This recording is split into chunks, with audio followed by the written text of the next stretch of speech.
安大略省议会大楼坐落在多伦多市中心的女王公园，自1893年落成至今。它不仅是省政府的所在地，更是一座凝聚历史、政治与建筑艺术的历史地标。正值7月1日，加拿大的国庆日，也就是在1867年的这一天，当时的安大略省、魁北克省、新布伦瑞克省和新斯科舍省正式联合组成加拿大自治领，脱离英国殖民政府的直接统治，成为一个拥有自治权的国家。整个省议会大楼是罗曼复兴式风格，厚重的石墙代表着厚重的历史，给人以沧桑感，体现了19世纪末维多利亚时代的威严与庄重。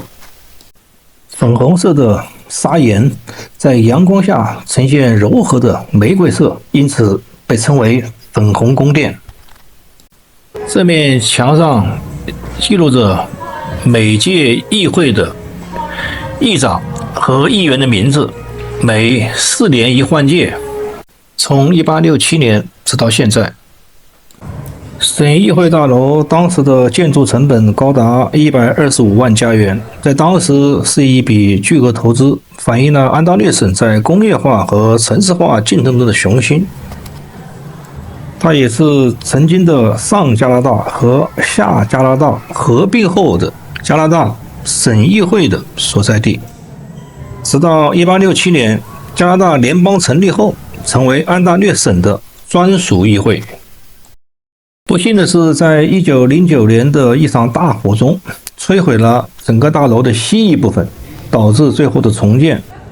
在重建过程中，东翼保留了丰富的深色木材装饰，如红木柱子和栏杆，而西翼则采用更现代的石材和壁画设计，形成了一个独特的对比。有趣的是，约翰·桑菲尔德·麦克唐纳爵士，他是安大略省历史上极为重要的一位政治人物，也是安大略省的第1任省长。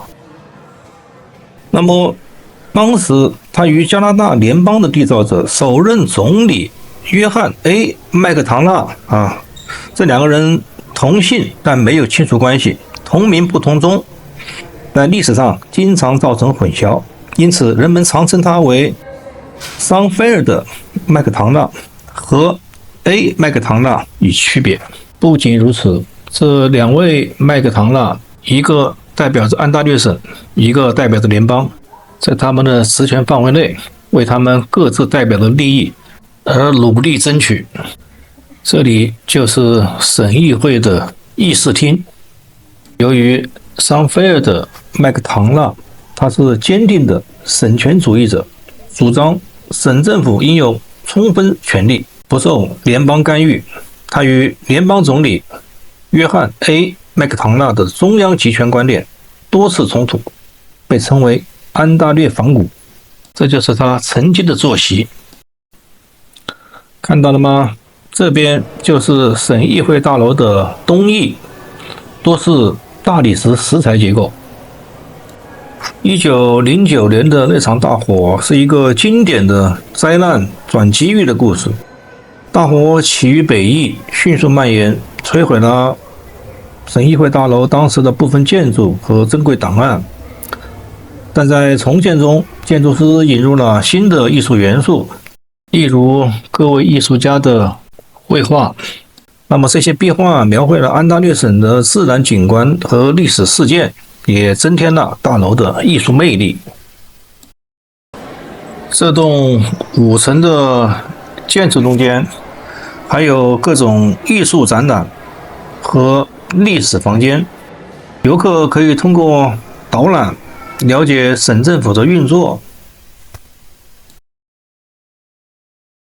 这面墙展示了加拿大的多元文化，这是原住民的文化。这个房间原来是作为餐厅用途的，后来几经改变，变成了展示当地原住民的一些多元文化。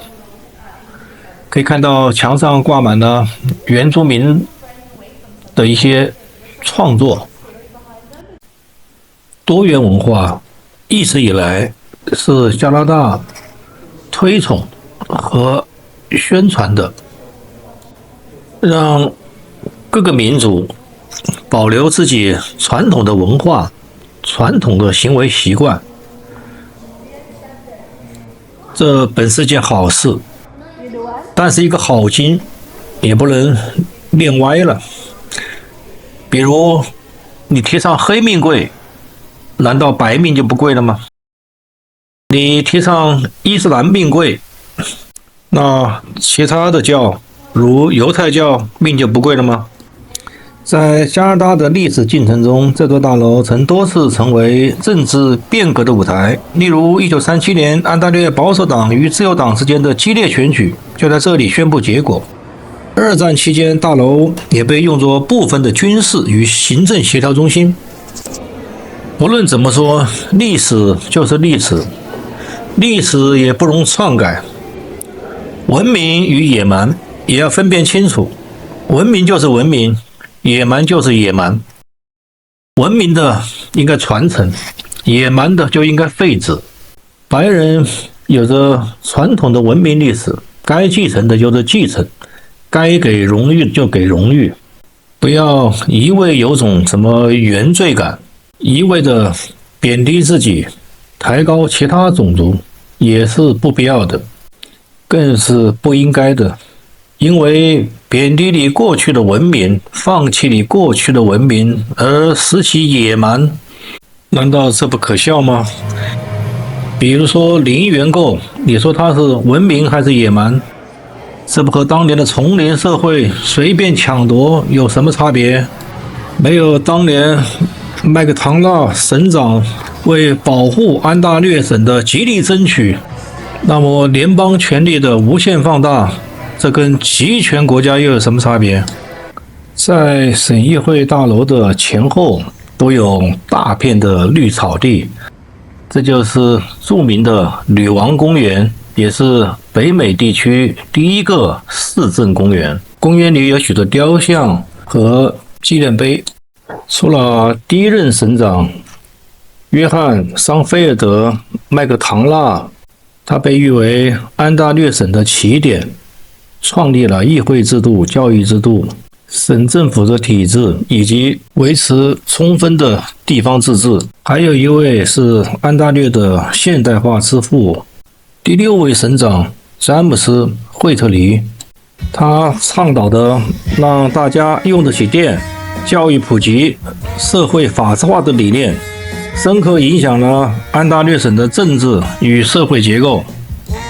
每当重要的节日，大家都齐聚女王公园，一方面缅怀先辈，一方面也可以立足当下。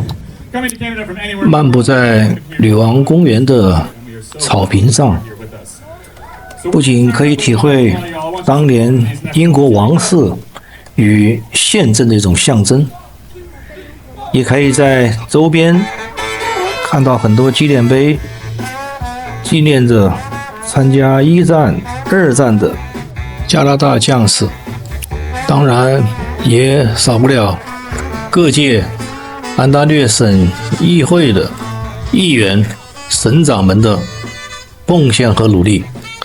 无论是第一任省长对安大略省的自治维持的努力，还是第6任省长关于水电平民化教育的努力，它不仅记录了安大略从19世纪到21世纪的政治发展，也展示加拿大如何在帝国、自治与现代公民社会之间找到的某种平衡。